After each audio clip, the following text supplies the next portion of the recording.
Welcome to the official YouTube channel of Eternia.com. I'm your host AJ, and today we're doing an unboxing and a mini review of the Masterverse, Masters of the Universe Revelation Dark-Lyn Deluxe figure, and I couldn't be more excited. Now, Dark-Lyn is the third Evil-Lyn to be released in the Masterverse line and the Revelation subset. On the left, we have the first Evil-Lyn release, and I have two figures so I can display her alternate head. On the right, we have Evil-Lyn 2.0, and she's otherwise known as the Skell Sorceress. And in the middle, we have Dark-Lyn, and she's also known as God-Lyn per the Powerhouse animation model sheet, the credits in Masters of the Universe Revelation, and in the Dark Horse art book. Now, we had one of the Masters of the Universe Revelation writers, Tim Sheridan, on the For Eternia podcast, and he did explain to us that the name change from God-Lyn to Dark-Lyn was a last-minute change, but that is why you see Scareglow refer to her as Dark-Lyn. So first, let's take a look at this packaging, shall we?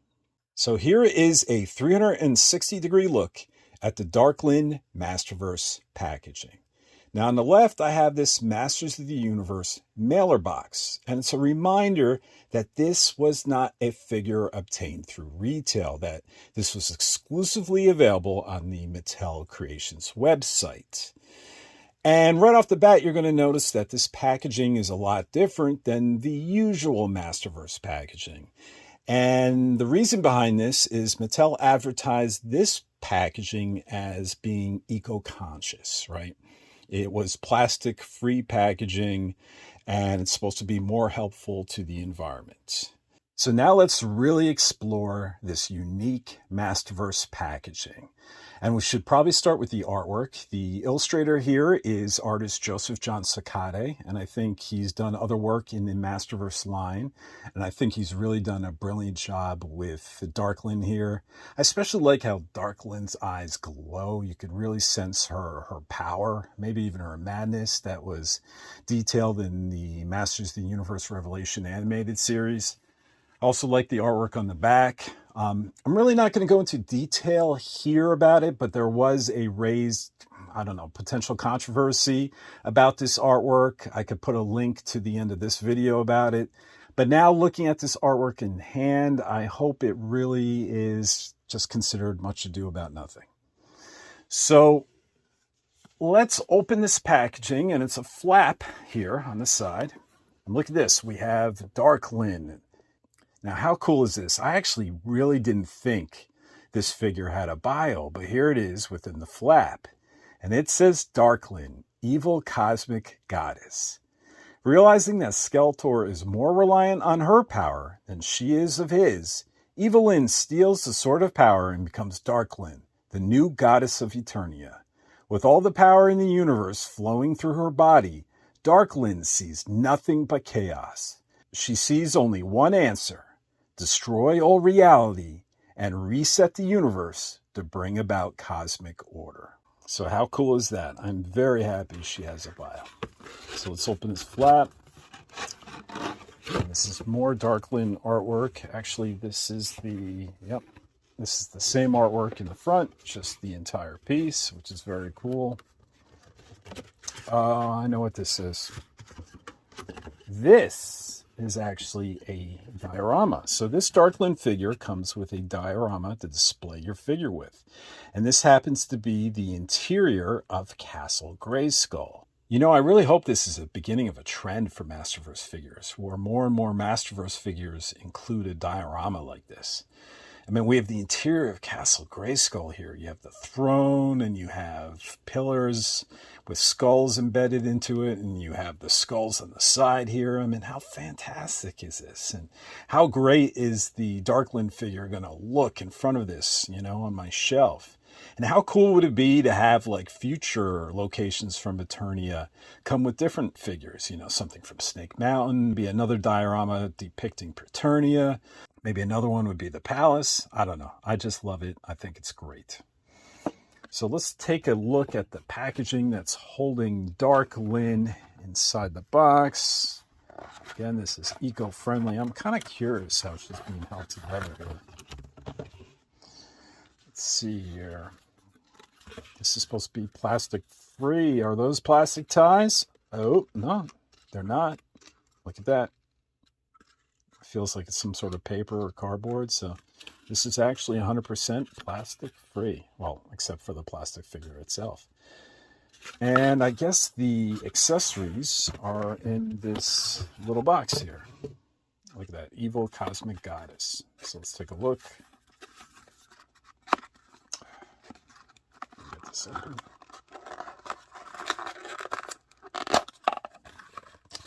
Yep, look at that.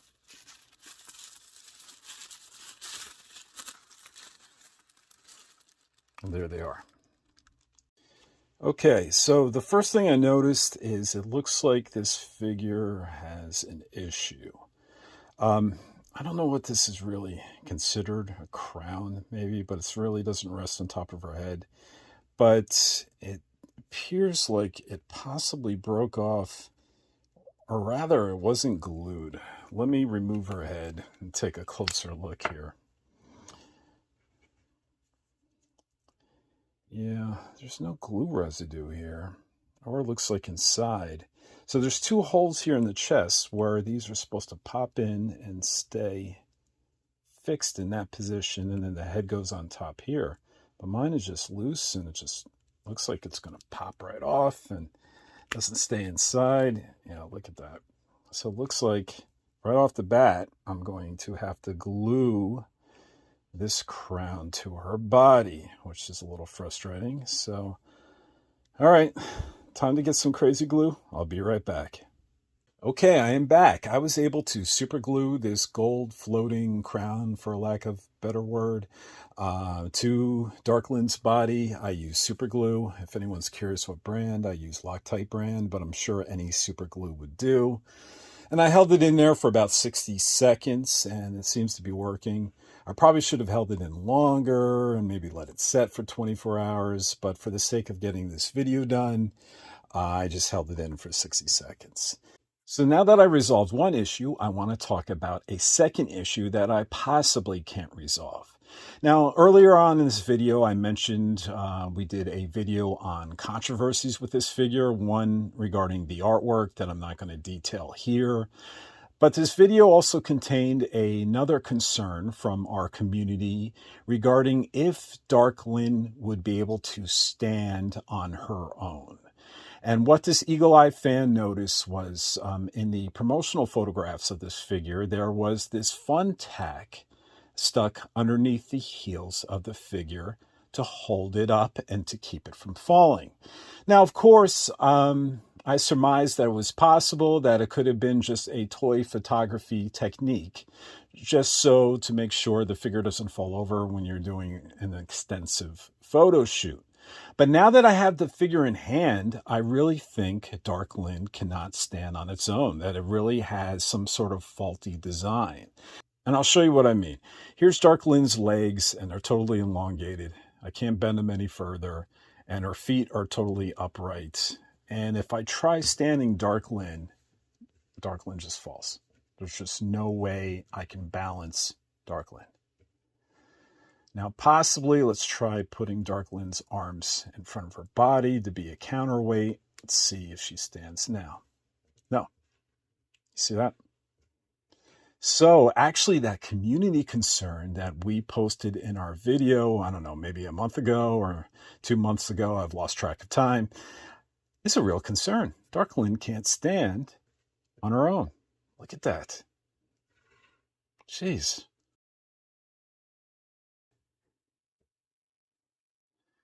So I'm not sure. I'm going to want to do a 360-degree view of this figure, and I'm not sure how it's going to stand up. I do have one of those NECA stands, but am I going to need a Kaiser stand? All right, before I continue this review, let me try to figure out how I'm going to stand this figure up so we can continue.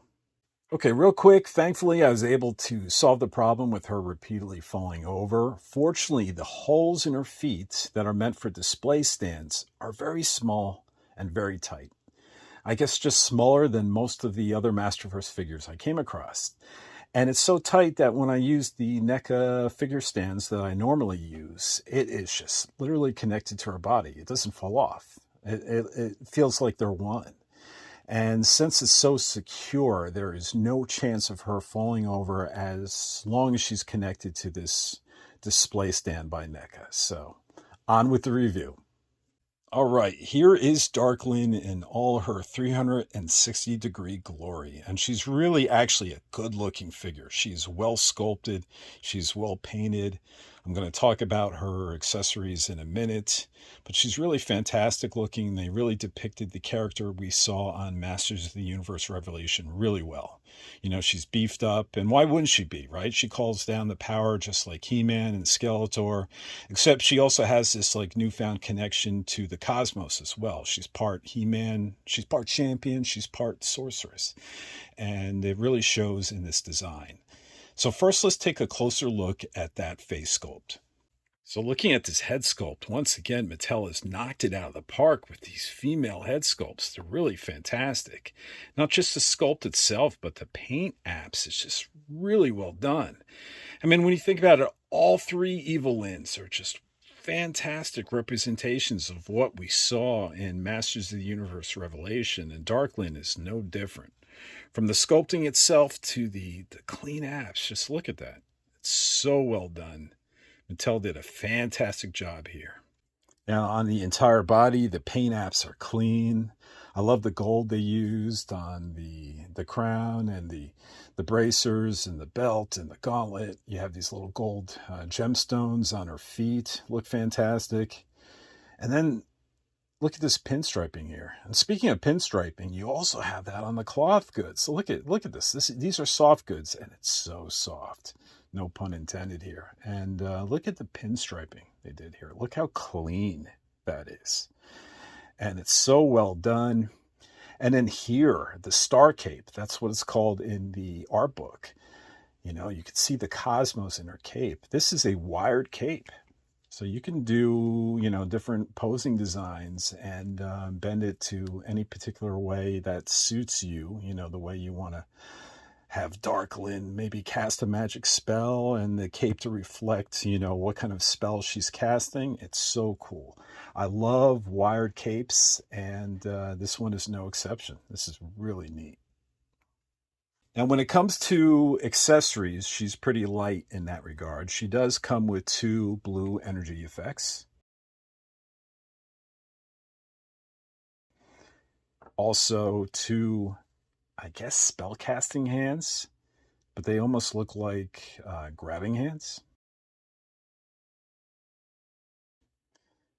And then 2 fists.